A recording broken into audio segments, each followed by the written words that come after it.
Alright, welcome back everybody. So, on to the next game of the Game Jam called Dreams, and this is a Windows title, so we have it set up right here, made in GameMaker Studio. Nice. Okay. Well, let's run unconfirmed software on my computer. That's gonna be great.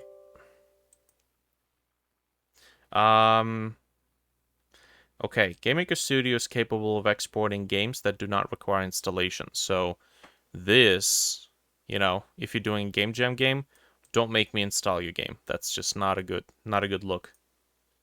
I mean, it's the same thing with the previous entry, but okay. All right, here we go.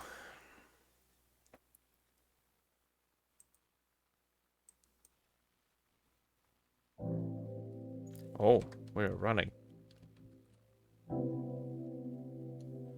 But I can't see anything. There it is. Okay. No full screen either. Alt Enter doesn't work. One stock find. Okay. So what do we do? Ah, okay. I see. So it's kind of like a find a clicky thing. Sometimes I have dreams that I cannot see.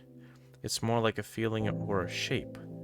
Last night I was trying to fit into a fork-shaped hole. I could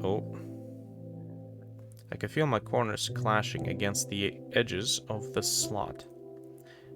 I wasn't gonna fit. I was trying to fit between two bars, but halfway through I realized my head was too big and suddenly panic sets in.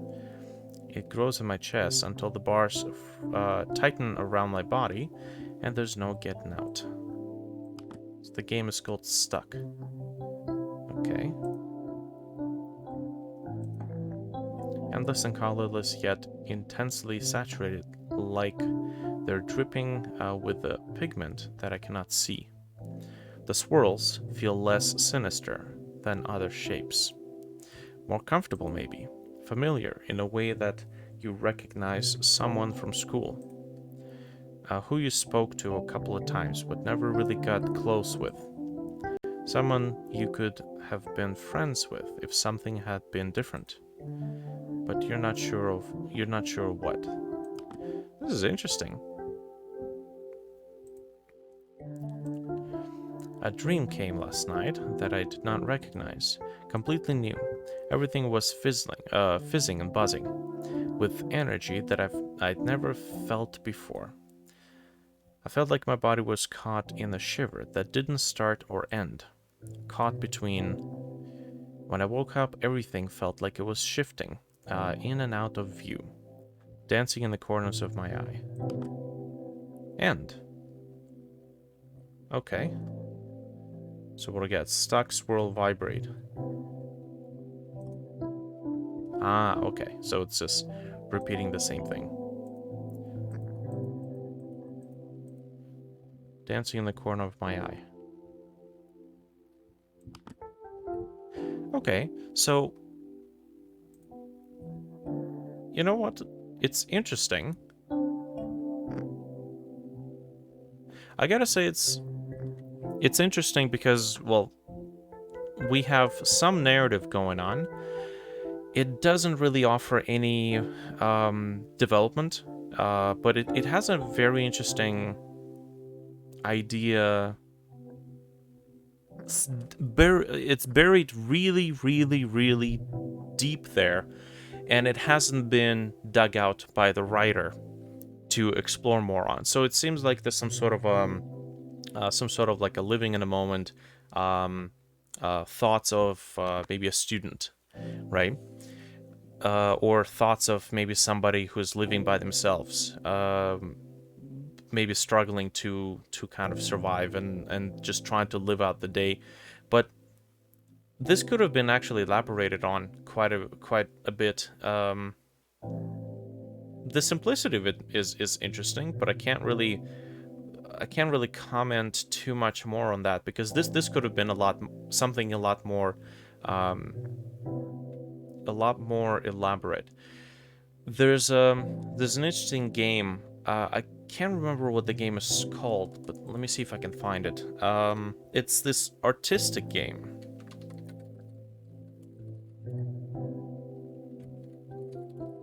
Let me see if I can find it. It's like this artistic black and white game of little humans.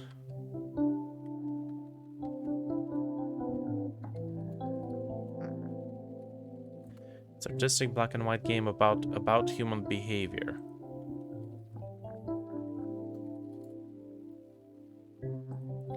Let me see.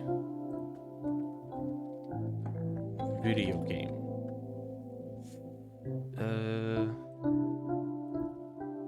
Let's see.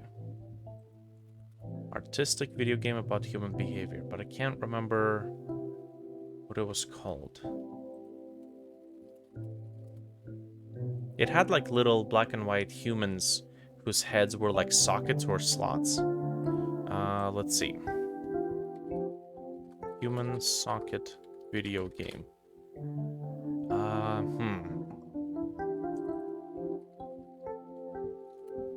Human outlet video game? Oh, yes.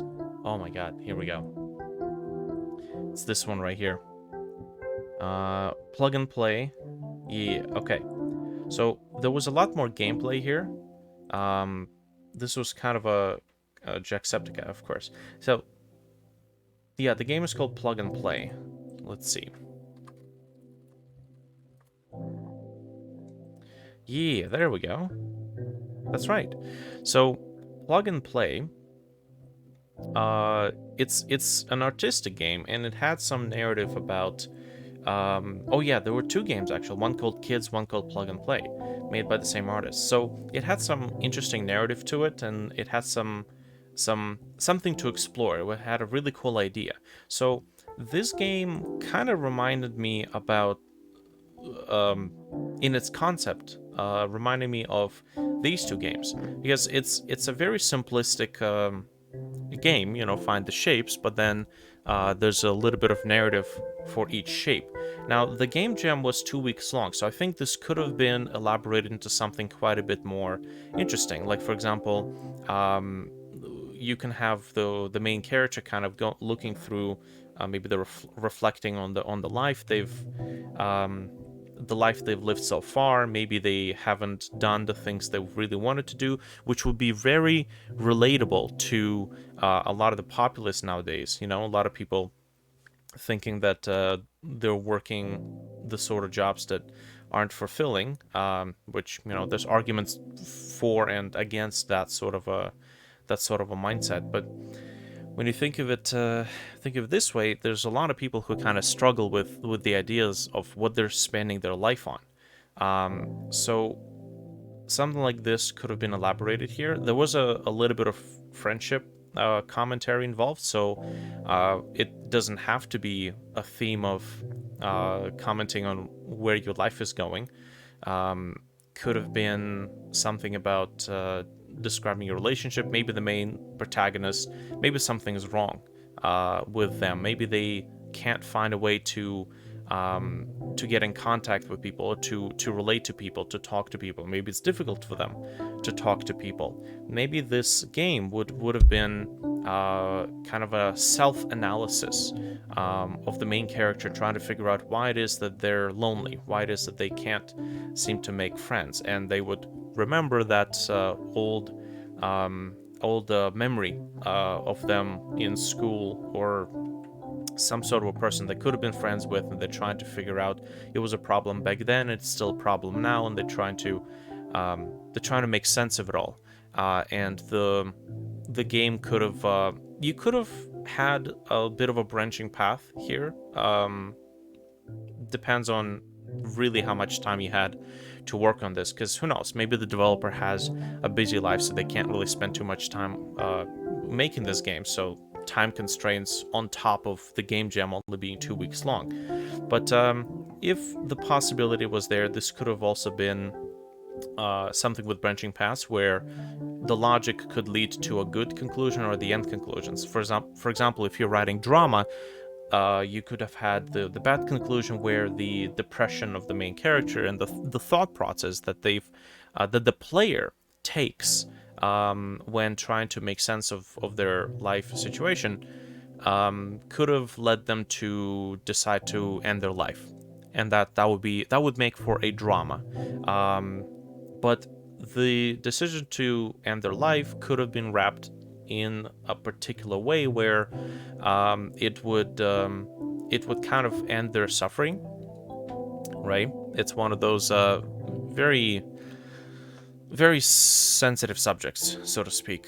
On depression, for example, which again, very relatable nowadays.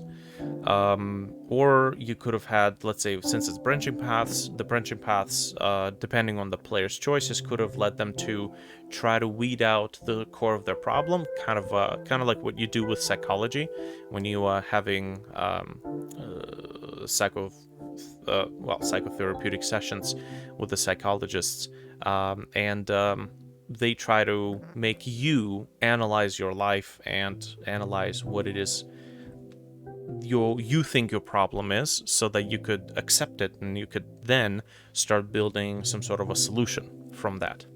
Because that's what psychology does. It's not really giving you the answers, it's making you acknowledge, accept, and analyze the situation from by posing the correct set of questions. So very interesting. I gotta say, it's interesting. I would say you could make an entire game like this.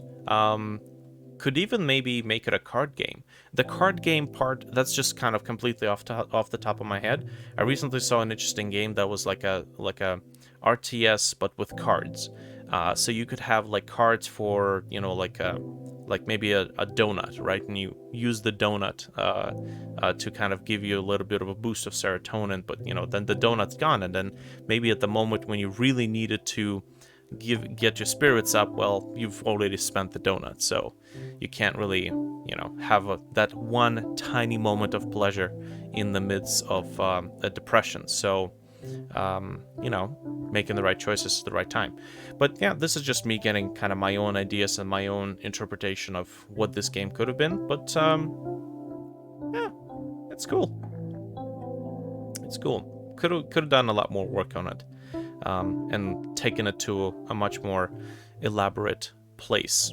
But the game, from the gameplayer's point, it's very simplistic, which isn't a bad thing. There is a game component to it. So yeah, could have been a lot more cool.